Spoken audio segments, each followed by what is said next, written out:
Welcome all to the non-academic breakout room. And in this room, we'll be sharing about how to embed justice in art, in physical education classroom, in computers and IT, in also value education, life skills, library, other components of the curriculum. So I'm Grace David from St. Columbus School, and with me, there are three other animators. We have Alex from St. Patrick's, Jiwan from Goethals Memorial Kurseong School, and Richa, she's from St. John's, Chandigarh. So we have these three animators who will be talking, and Natasha Sehgal, who's from St. Columbus and who's the art teacher there. So I request Jiwan, who is the tech head, to start sharing the screen. Jiwan, you have joined? Yes, ma'am. Jiwan, start sharing. So we'll share for a while, and after that, we can also interact with all of you through chat and if you have any questions. First of all, I invite Natasha Sehgal from Columbus to share about art and how we can embed justice in that. Because through all these non-academic or extracurricular activities, we can also develop skills for advocacy. We can explore themes of injustice and all kinds of oppression can also be demonstrated through these classrooms. So over to Natasha for demonstrating how art can be used for advocacy. Hi, good evening. My name is Natasha Sehgal, and I am in charge of teaching art in the elementary school. I handle class KG 1, 2, and grade 3. So these are the 4 classes which are under me. And justice as such, the word itself is kind of tricky to explain or teach to smaller kids. So through art, I feel art is a very powerful medium to do simple and very, very understandable activities to teach them the element of justice. So presented here is a small, simple example. In art, we just experienced monsoons in the city of New Delhi, and to class 2 children who are 6 years turning 7, we did a 2-session art class, which was in the first class we told them to draw a rainy day, and which was followed in the next class by another activity. Let's speak about it now. So while they were drawing rainy day, we asked them where does the water come from, and where does it go after it rains, where does it go in the drainage or wherever. And then in the next class, when the drawing and coloring finished, in the next week, when the class happened, we made a bottle garden. First of all, the teaching aids we used were an animation to show them that in nature how the waterfalls is absorbed in the soil or goes in the ocean, and then the same thing is evaporating and forms clouds. So when we made a bottle garden, first of all through an interdisciplinary approach, as in EVS, which we call as science here, elementary science, we included that to teach them the water cycle, and also the element of justice was included by talking to them in recycling a bottle and other elements to create a craft article. Also, where does the water go to? How can it be used? So we took them to the terrace top and showed them that the drainage pipes which are there, if you use them properly, if you create a harvesting system, the same water can be recycled and used for different purposes. And you must be aware, you must have seen on the TV how, the city was flooded, a portion of the city was flooded during this monsoon season. So they could connect that how climate change is actually is actually affecting them in larger cities, which are kind of well equipped. Also, for 3 days, we did not have water in our houses in New Delhi. All the water pumps were submerged in water. So a lot of them, they spoke about it at home in simple words about water harvesting and how it could have been collected when it was raining and used for different purposes. So Grace ma'am spoke about 5 Ps to explain the whole concept, and we spoke about the planet and how this could have been changed, or a little difference could have been made if we had used water reharvesting or recycling method. So in little ways, this is what we did in art to teach them, first of all, harvesting, and secondly, recycling old items to create a project to learn the system of evaporation and recycling of water in the ecosystem. Thank you. Thank you, Natasha. With that, we move on to physical education, and Alexander will present. I just request Jiwan, can you zoom the PDF a bit, because someone was requesting a bit zoom. Can it be zoomed? Yeah, thank you. A bit more. Yeah. So Alexander, over to you. Yeah, thank you. Good evening, everyone. This is Alexander Baptist from St. Patrick's School, Asansol. Justice in physical education. So are we have 45 minutes to 50 minutes a class. Are we giving justice to them, making them in a line and all? So what we do, first 15 minutes, we tell them to line up and then ask a simple question. Basically, I take classes from 3 onwards till class 12. So generally, these learnings and all, we implement from class 4 to 5 onwards, so that they are a bit mature enough to understand about the justice and all. So, while when they come, the bell rings, they are full of energy to play certain games and all. But when they come, we make them in a proper line according to their houses. And then we ask them a simple question, like, what they had there for the, early in the morning after coming from the house, what they had breakfast in the morning. So you will find different students will be giving different answers. So in this, what justice we are trying to, inbuilt in them, like, how do you bring the different kinds of food that we eat affect or on our health? So it can come to fast food, sugary food, deep fried foods, and many more. So after this, then students gives many answers, like, yeah, so pizza, burger, just now I said about it. And then these questions leads to telling them that, children, if you have all these types of sugary food or fast food and all deep fried, it will lead to health issues, obesity, and very these are not healthy for a young students. So here the students are also taught in different way, in the mutual respect and the main issue of body shaming also. So this also covers in this. So after this simple activities, now the students are eager to play again for other activities. Then we just tell them to have a simple activities regarding physical education, like, classes held in understanding the very important goals. What are the goals? Why we are doing it? Why we are saying all these things? Then then the teacher, instead of the physical education teachers, we tell the students, like, you all decide, or you choose a member. Like, we'll say you will be playing a football match just now, so you decide a team, which team you want according to you. So you will see, it is observed, like, everybody wants their strongest and the best player on their team, right? So they don't want to lose. So there the question arises, how do you feel if there is a game that you are not good and the other don't want you on their team? So this from here, it leads to that the question of, it comes to difference and inclusion. It is important for us to concerned about the feeling of others. This also, in our many classes, you have disabled child. We have to encourage them, to make them a part of it. He or she, if you give them a little support, a little of encouragement, so in future you don't know that they can represent India for Paralympics and many sporting events which takes part in the world.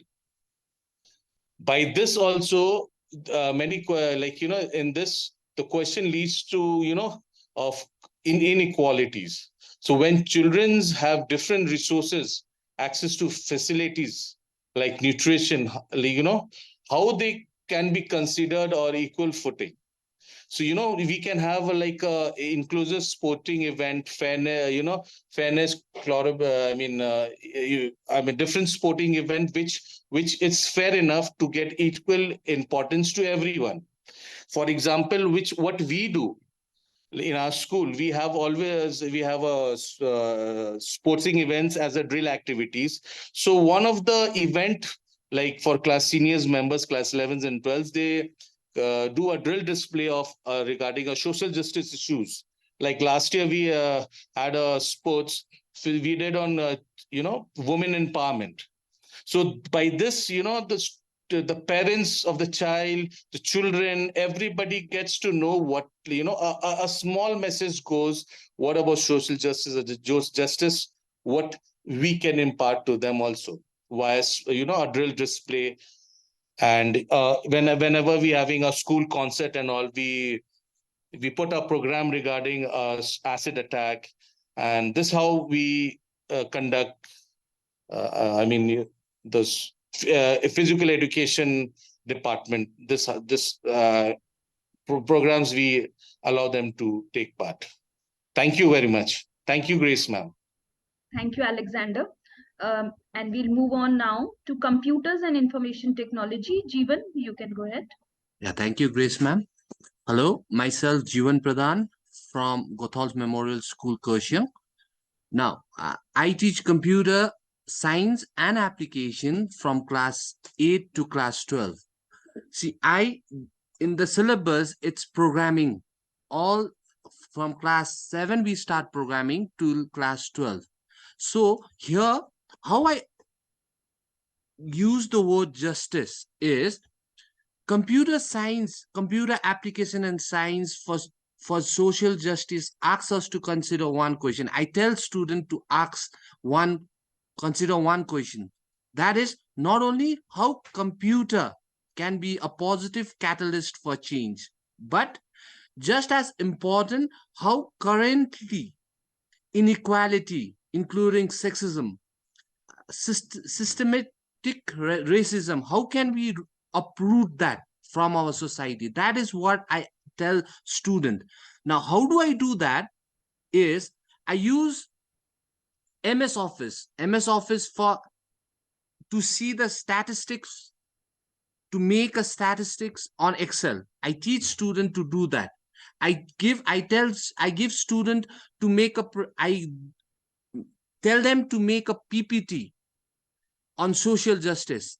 I give them they are in SDGs. They make PowerPoints on that, and individually I make a group of it, and from there they come up in front and they give a presentation.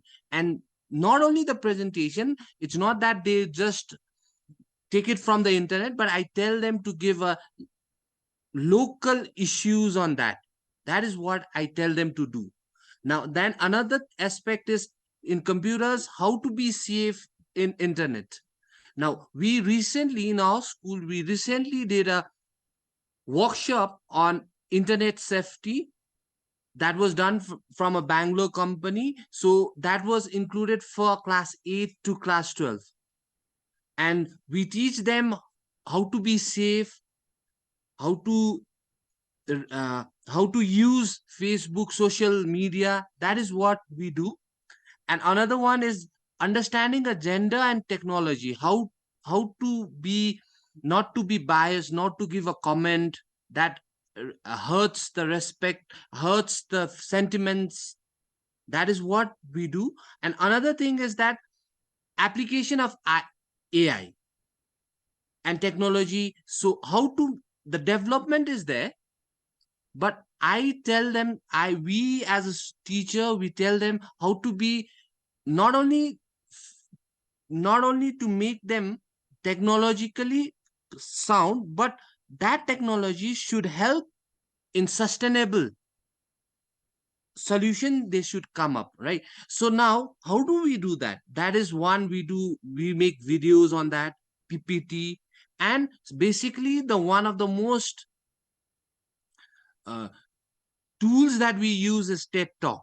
TED Talk is one which once a week I show them a TED Talk, and from there I tell them, I give them example, and from there I tell them to make a presentation on it, what they have understood. That is what we do, and that's how we include social justice in our curriculum with computers.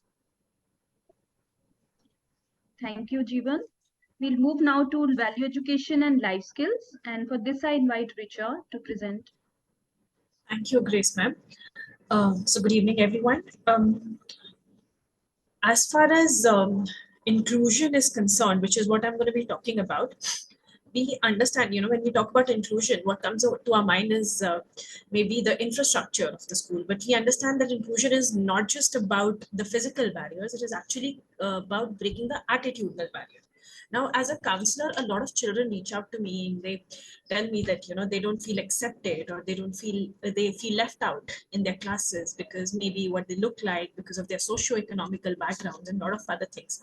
So that's why I understand that inclusion is something that is of extreme importance, and it's something that we need to integrate in our curriculum from a very early age onwards. And as I think we all know, inclusion and social justice are two concepts that are completely intertwined.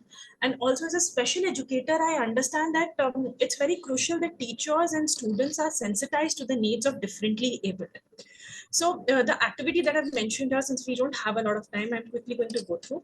There are 3 activities that I've mentioned. In the first one, what I really do is that I've created these stories about how certain students were, they felt excluded in certain situations, in playground, classroom, in community, and the students read those stories and these case studies.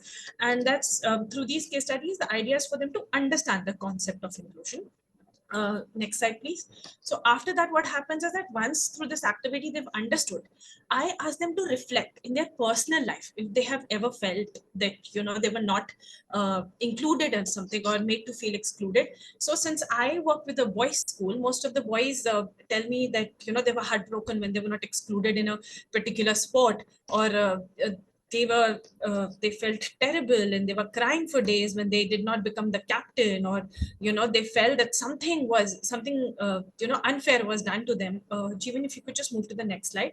So when they recollect these incidences, that's when they realize how children with different needs, and especially children who come from socio-economical backgrounds, since we have a very strong EDG program, we have about 200 plus students who come from a diverse background. So they, through their personal experience, they're able to identify what those children go through, when they are not made to feel accepted in the classroom. And after that, we do another activity where I ask them to write a pledge and identify how they are going to show that others are accepted by being respectful towards them, by being good listeners and listening to them, by showing empathy, by helping them out. The slide has not changed. If you can just change the slide, Jiwan. Yeah. So that's what is mentioned in the third activity. So by doing these activities, by creating this pledge, they place that pledge on their notice boards, and that pledge actually becomes a sort of like a it's there, and it just tells them what specific actions they can do. So I would just like to mention, we don't have a lot of time, that some of the activities that I do which really help children understand inclusion is that we have taught our students sign language to show solidarity towards children who have different forms of hearing impairment. So they use sign languages, which is basically contribute when they go to washroom or when they want to drink water. So their basic communication, everyday communication, is through sign language. And another thing that I have found to be extremely effective is the outreach programs that we do when we take them to school for visually blind, when we take them to school for children who have intellectual impairment. They come back with strong impressions. When I asked them to write down their reflections, I have read a lot of them when 99% of them said that they had so much of gratitude for their life and for their parents. And it's a great way of setting a foundation for them to understand that how blessed they are, and also at the same time understand that education is not just about academics, going to school and learning and come back. It is more about understanding how they would like to contribute for others in the society. So thank you so much. Grace ma'am, over to you. Thank you so much, Richa. And moving on, this slide, please. Richa is a counselor, and she was talking about how she uses activities, case stories, outreaches to talk about, this whole aspect of inclusion in social justice education. So areas like mental health, well-being. So involving counselors, special educators. We have comprehensive sexuality education programs in our schools, using that to talk about fairness, about justice, about gender inequality, about consent, about laws. All that matters. Okay. The idea is that students start critically looking into such areas and ask questions. Okay. So career guidance, counseling, all these play an important roles. Even library, for that matter, we all have libraries in our school. The notice board can be made into an SDG board, and relevant newspaper clippings of that SDG, of our local context, of our local issues can be placed in that board.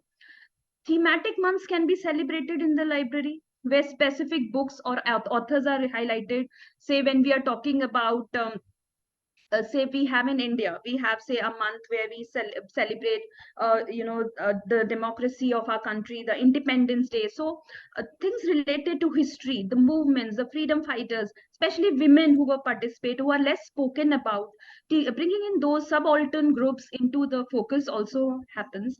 Then language, cultural preservation books in different, other languages book.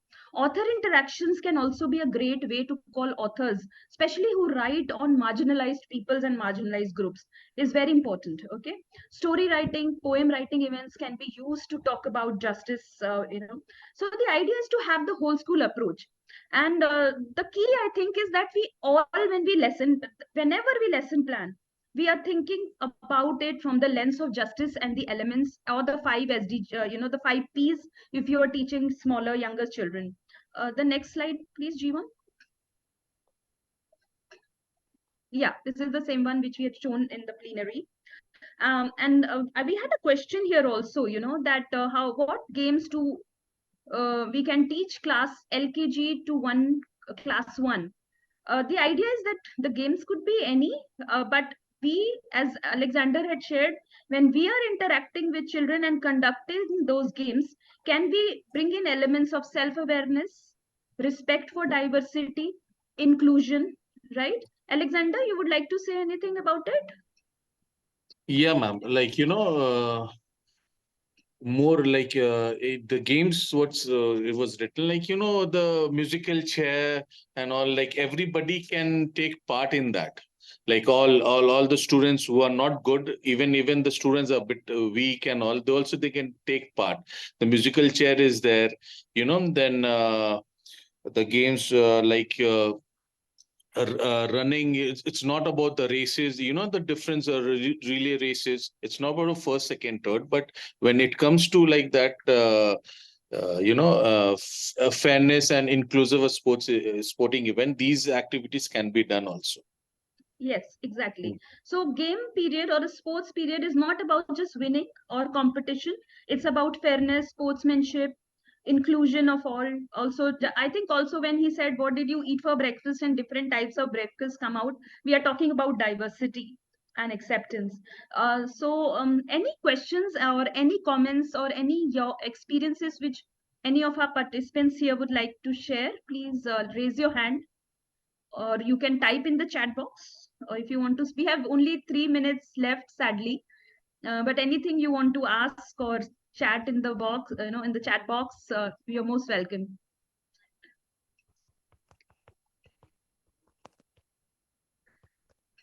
Community outreach is also one thing which we use, which is very useful. In fact, for very young children, we used to just take them around the school to walk, pointing them out, because in India, we do see people on the roads. We see people who, around our school, especially, we have some, people who are there on wheelchairs or, begging and all. Just taking them around to see the church, to see the Gurudwara, and to see these people on the road, and just asking them what did they see, what did they like, and, just kind of letting them talk about it. Yes, I have something in the chat. Celebrations. Yes, Regina, thank you so much.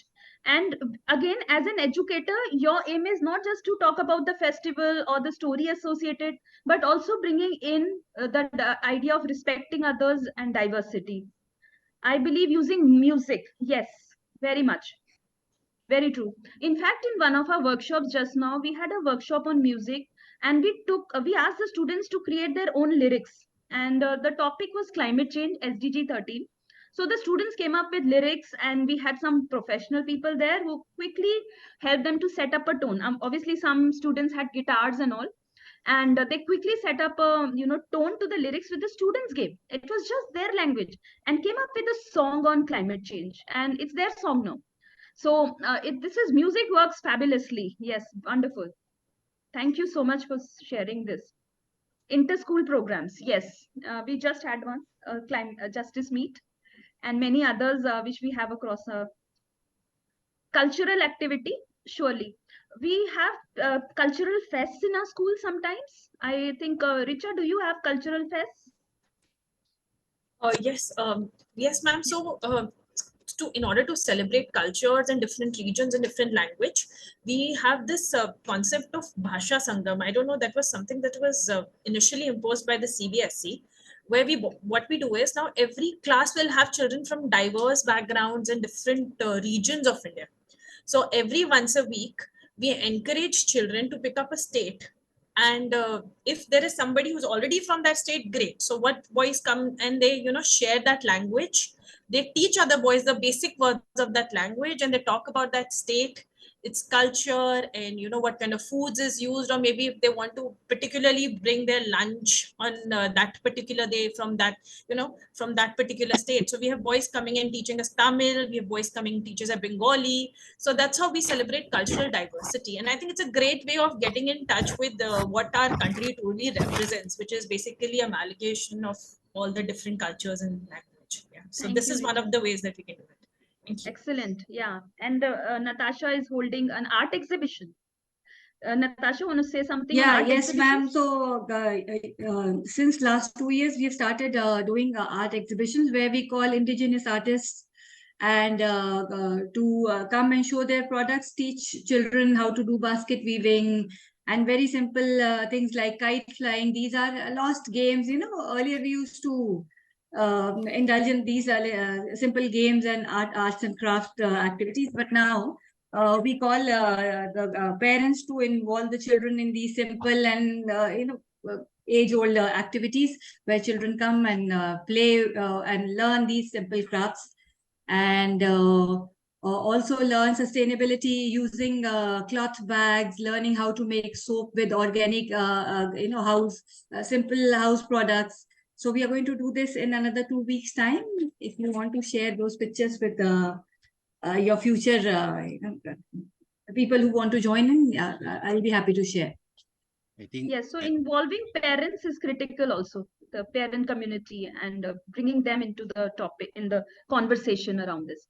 I think it's time to leave the breakout room, and we'll move to the main plenary now. We've got 1 or 2 messages for that. So thank you all. Thanks for joining. And if you have more questions, you can share in the main group, and we'll try and address that. And thank you for all those who presented. Let's all leave the room and go back to the main room. Thank you.